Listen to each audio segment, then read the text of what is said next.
Hello दोस्तों, अनुभव की श्रृंखला में मैं फिर से हाज़िर हो गई हूँ और आज के अनुभव के विषय में अ, बताने से पहले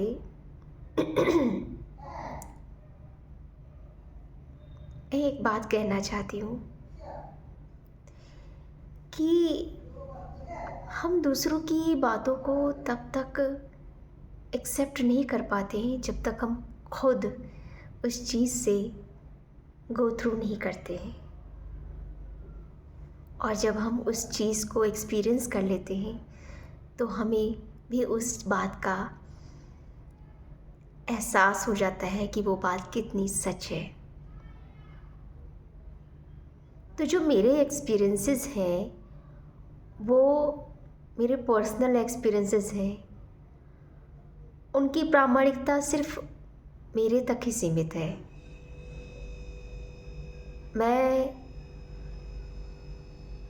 मैंने खुद एक्सपीरियंस किया है तो मैं जानती हूँ कि वो कितनी सच्चे हैं।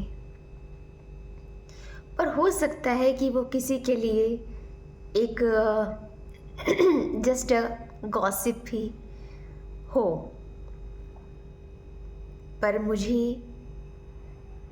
इस बात को इसलिए शेयर करना है कि मैं चाहती हूँ कि लोगों की ईश्वर के प्रति जो आस्था है वो और मज़बूत हो और जो उन्हें गाइडेंस ईश्वर के थ्रू मिलता है उस पर वो ट्रस्ट करें, उसको वो सच माने। कभी कभी क्या होता है कि हमारी इंट्यूशन हमें बहुत कुछ बताती है बट हम उसे एक्सेप्ट नहीं करते हैं और फिर हमें बहुत सारे गलत परिणाम देखने को मिलते हैं। तो जो भी मुझे एक्सपीरियंसेस हुए हैं वो मेरे खुद के एक्सपीरियंस किए हुए हैं, मेरी पर्सनल फीलिंग्स हैं ये। और कुछ ऐसे अनुभव हुए हैं जिनकी प्रामाणिकता जैसे अब हो सकता है कि ये लोगों के लिए ये एक आडंबर जैसा ही प्रतीत हो। जैसे कि अभी मैंने कल जो है एक पोस्ट डाली थी, उसमें कपूर कैंपर के जलने की और मेरे गायब होने की जो बात थी, तो हो सकता है लोगों को वो जस्ट एक र्यूमर नज़र आए, लेकिन वो उतना ही सच है जितना मैं यहाँ पर अभी बोल रही हूँ, आपके सामने बैठ कर के मैं बोल रही हूँ। तो मैं आपके सामने हूँ तो जितना ये सच है उतनी ही वो बात भी सच है। मैं खुद सरप्राइज थी कि ऐसा कैसे पॉसिबल हो सकता है, बट वो पॉसिबल था। तो आज का भी हमारा एक्सपीरियंस जो है ना वो ईश्वर की श्रद्धा से, ईश्वर की भक्ति से जुड़ा हुआ है। हुआ यूँ, अभी कुछ दिन पहले मैं अपनी मम्मी के घर गई हुई थी, तो वहाँ एक दिन क्या हुआ, मेरी मम्मा कपड़े बाहर फैलाने के लिए, कपड़े धूप में सुखाने के लिए उन्होंने डाले हुए थे, तो वो तार पर से उतार रही थी और मैं ताई जी की छत पर बैठी हुई थी। तो वहाँ पर किसी ने, कहते हैं ना जो एक्स्ट्रा सामान लोग जो होता है ना वो उठा करके बाहर रख देते हैं, तो उसी में एक बुक रखी हुई थी। मेरी मम्मी ने उठाई, वो देखा, कहा ये तो रामचरितमानस है। उन्होंने उठा करके वो देखा और उन्होंने वहीं पर रख दिया, कहा जिसकी होगी वो ले जाएगा। तो मैंने क्या किया, मैं उसको उठा ली मैंने और मैं वहीं पर बैठी हुई थी पास में ही। तो हालांकि वो उधर अंदर की तरफ सामान रखा हुआ था तो मैंने छुआ नहीं था और मम्मी ने उसे देखा तो उनको मिल गई वो चीज़। तो फिर मैं उसे उठा करके जस्ट मैंने पेज ओपन किया बीच से ऐसे ही पढ़ने के लिए, तो उसमें नंबर लिखा था 237 और सुबह से लेकर के दोपहर तक मुझे कहीं ना कहीं नंबर 237 बार बार मुझे ये नंबर पॉपअप हो रहा था, कभी मोबाइल में, कभी किसी चीज़ पे लिखा हुआ, कभी कहीं पर। तो मैं थोड़ा सरप्राइज़ थी कि और मेरा ध्यान भी जा रहा था उस नंबर पर। और जब मैंने रामचरितमानस का वो पेज खोला, उसमें भी नंबर था 237। आई वॉज रियली शॉक्ड कि ये कैसे संभव हो सकता है। यानी कि ये बुक मुझे मिलनी थी और ये प्री डिसाइडेड था। एक गॉड ने मुझे इंडिकेशन पहले ही देना शुरू कर दिया था कि तुम्हें ये चीज़ मिलनी है। ऐसे ही बहुत सारी ऐसी चीज़ें हैं जो गॉड हमें इंडिकेट करता है। और इस बात को इसलिए भगवान ने मुझे बताया कि मेरे जीवन में बहुत सारे ऐसे इंडिकेशन हैं जो मुझे फ्रिक्वेंटली मिलते आ रहे हैं। वो ये बताते हैं कि जो चीज़ मैंने ईश्वर से मांगी है या जो चीज़ मैंने चाही है वो ईश्वर मुझे देगा। और इसकी पुष्टि ईश्वर ने अपनी ही किताब से करा दी।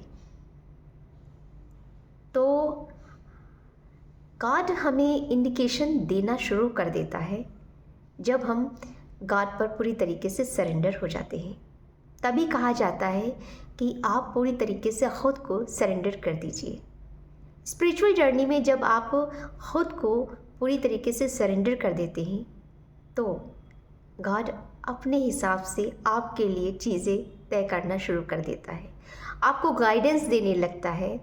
और जब आप उस गाइडेंस के अकॉर्डिंग चलने लगते हैं तो भगवान बहुत प्रसन्न होते हैं और फिर आपके जीवन में वो सारे चमत्कार होने लगते हैं जिनकी आपने कल्पना भी नहीं की होती है। तो अगर आपके जीवन में इस तरीके से कोई इंट्यूशन हो रहा है, आपको गाइडेंस मिल रहा है, तो ट्रस्ट कीजिए अपने आप पर और उस ईश्वर पर। मैं उस किताब को भी साझा करूँगी अपने किसी शॉर्ट्स के माध्यम से। मैं उस किताब को आपको दिखाऊंगी। अभी वो थोड़ी सी उसके ऊपर का जो कवर है वो थोड़ा अच्छा नहीं है, तो मैंने सोचा कि उसको अच्छे से स्पायरल बाइंडिंग करवा लूँगी या फिर उस पर जिल्द जो है ना चढ़वा लूँगी, तो वो अच्छी हो जाएगी और उसको भगवान जी के पास में रख दूँगी और उसको मैं पढ़ा करूँगी डेली। हालांकि मेरे पास ऑलरेडी रामचरितमानस की किताब है, लेकिन कहते हैं जिसके खाते में जो चीज़ लिखी होती है उसको वो चीज़ हासिल ही होती है। और मुझे बहुत सारी चीज़ों के इंट्यूशन, बहुत सारी चीज़ों के इंडिकेशन बहुत पहले मिल जाते हैं कि आगे ईश्वर क्या करने वाला है। ईश्वर मुझसे बहुत सारी चीज़ें पहले ले भी लेता है। ऐसा नहीं है कि उसने मुझसे बहुत सारी चीज़ें मेरे हाथ में देकर मुझसे ली भी हैं, लेकिन वो किसी खास वजह से ली हैं। मुझे पता है अगर मेरे ईश्वर ने मुझसे वो चीज़ें वापस ली हैं तो वापस वो करेगा भी। मुझे इतना भी भरोसा है अपने ईश्वर पर। तो आप अपने भरोसे को बनाए रखिए। आपका भरोसा भी ईश्वर चेक करता है। जब आपका भरोसा मजबूत होता है तो ईश्वर आपको देना शुरू कर देता है। ये 2024 अभी थोड़े दिनों पहले मैंने एक कार्ड रीडिंग की थी डीएम की करंट फीलिंग में। उसमें भी जब मैं कार्ड शफल कर रही थी तो 24 नंबर निकल के आया था। इट मीन्स बहुत सारी डीएफ के लिए खुशियों भरा साल होने वाला है। अबंडेंस आने वाली है उनकी ज़िंदगी में, ढेर सारी प्रॉस्पेरिटी आने वाली है और बहुत सारा प्यार आने वाला है उनकी लाइफ में। तो खुशियों को, अपॉर्चुनिटीज़ को ग्रैब करने के लिए आपको अपने हार्ट चक्र को हील करना होगा। सबसे ज़रूरी ये है। अभी मैं थोड़ा सा अपने अंदर थोड़ा सा नर्वसनेस फील कर रही हूँ। पता नहीं, मुझे नहीं पता कि मैं क्यों फील कर रही हूँ, क्या वजह है, मैं खुद भी नहीं जान रही हूँ। हालांकि ये मेरी खुद की एनर्जी नहीं है। मैं कभी भी बहुत ही ज़्यादा सीरियस मोड में नहीं रहती हूँ। मैं बहुत ही चुलबुली किस्म की लड़की हूँ, बहुत ही ज़्यादा चहलकदमी करने वाली लड़की हूँ। लेकिन I don't know why it is happening with me right now, but it is happening then चलता है, भगवान इसको कुछ मतलब इसके माध्यम से मुझे कुछ सिखाना चाहते हैं, तो मैं सीख रही हूँ। और मैं चाहती हूँ कि ईश्वर जो कुछ भी मुझे सिखाना चाह रहा है, मैं उसको सीख करके एक जिस रूप में वो मुझे देखना चाहता है, मैं उस रूप में ढलना चाहती हूँ। पूरी तरीके से मैं गॉड में सरेंडर हूँ और मैं होना चाहती हूँ। अगर मेरे अंदर ज़रा सी भी कुछ वो कमियां रह गई हैं और कुछ कहीं ना कहीं से ये लगता है कि मेरा जो विश्वास है वो डगमगाने लगता है, तो मैं अपने आप को खुद को डांटती हूँ। मैं खुद को पहले तो मैं बहुत थप्पड़ भी मार लेती थी अपनी, अब मैं मारती नहीं, थप्पड़ वगैरह नहीं मारती हूँ। मैं बहुत ज़्यादा इमोशनल थी, अब थोड़ी सी इमोशनल थोड़ी कम हो गई हूँ। ये सब कुछ हुआ है इस डिवाइन जर्नी का हिस्सा बनने के बाद में।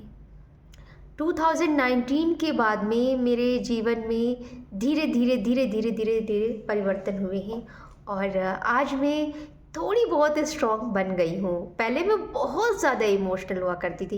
एक बहुत ही 11-11 जिसकी बात मैं करने वाली थी और वही जस्ट मुझे दिख गया। 11-11 नंबर की ही बात करने वाली हूँ कि 11 नवंबर को मेरे साथ एक बहुत ही प्यारा सा एक्सपीरियंस हुआ था। 11 नवंबर 2021 बहुत ही प्यारा एक्सपीरियंस, जिसे मैं आपके साथ शेयर करूँगी किसी दिन किसी नेक्स्ट वीडियो में, और बहुत ही प्यारा था। और आज मुझे ये रियलाइज़ हो रहा है कि वो ड्रीम, वो एक्सपीरियंस आना, उसका क्या मैसेज था, क्या मीनिंग था। मे बी मेरे शब्द थोड़े से इधर उधर हो रहे होंगे क्योंकि मैं जानती हूँ इस वक्त पता नहीं क्या है, मेरी आँखों में जो है ना नींद सी भरी है। आई डोंट नो वाई। और मेरा थ्रोट चक्रा थोड़ा सा ब्लॉक है। ये मुझे लगता है कि जो डीएम की एनर्जी है उसे मैं पिक कर रही हूँ। और हो सकता है कि जो भी आपके डिवाइन काउंटर पार्ट है वो सोए नहीं हैं, और हो सकता है कि वो अपनी जो फीलिंग्स है वो कॉन्फेस करना चाहते हैं, वो नहीं कर पा रहे हैं।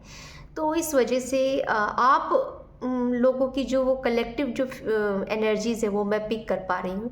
तो इसलिए ये सारी चीज़ें हो रही कि मुझे नींद सी, ऐसे लग रहा है कि मुझे नींद सी आ रही है, और साथ ही साथ मेरे थ्रोट चक्रा में ब्लॉकिंग सी हो रही है गले में खिचखिचाहट हो रही है, और सिर भारी भारी सा लग रहा है। तो हो सकता है कि इस वक्त की डीएम की जो एनर्जीज़ है वो इसी तरीके की बनी हुई हैं। वो बहुत ज़्यादा ईगरली वेटिंग में है कि वो अपनी जो ट्रू फीलिंग्स हैं वो डिवाइन फेमिनाइन के आगे एक्सप्रेस करें, लेकिन वो उनके लाइफ में ब्लॉकेजेस बहुत ज़्यादा हैं, इस वजह से वो नहीं कर पा रहे हैं।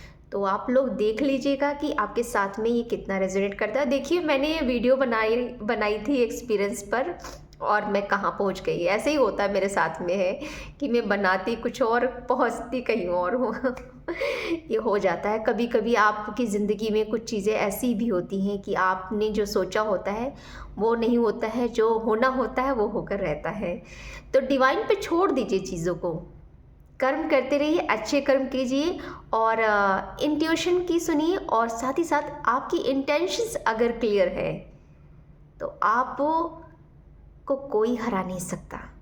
दुनिया की कोई भी ताकत आपको हरा नहीं सकती अगर आपके इरादे मजबूत हैं और आपका जो इरादा है वो नेक है। लोगों को हर्ट करने वाला नहीं है, लोगों के साथ में छल करने वाला नहीं है, लोगों को नीचा दिखाने वाला नहीं, इगोइस्टिक नहीं है, किसी का बुरा करने वाला नहीं है।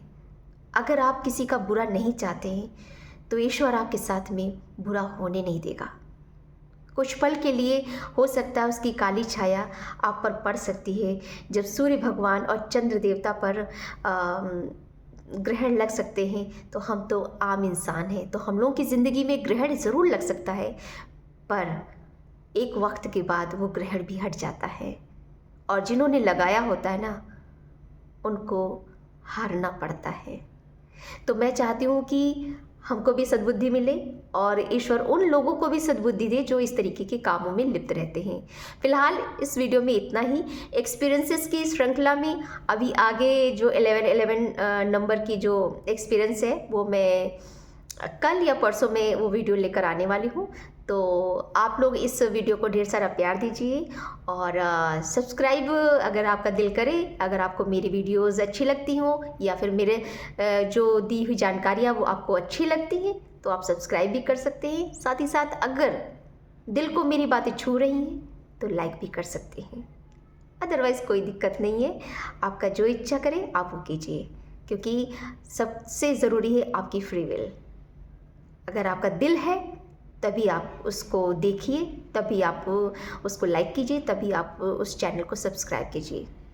बेवजह किसी की एनर्जी लेने का कोई मतलब नहीं है। Thank you so much. God bless you.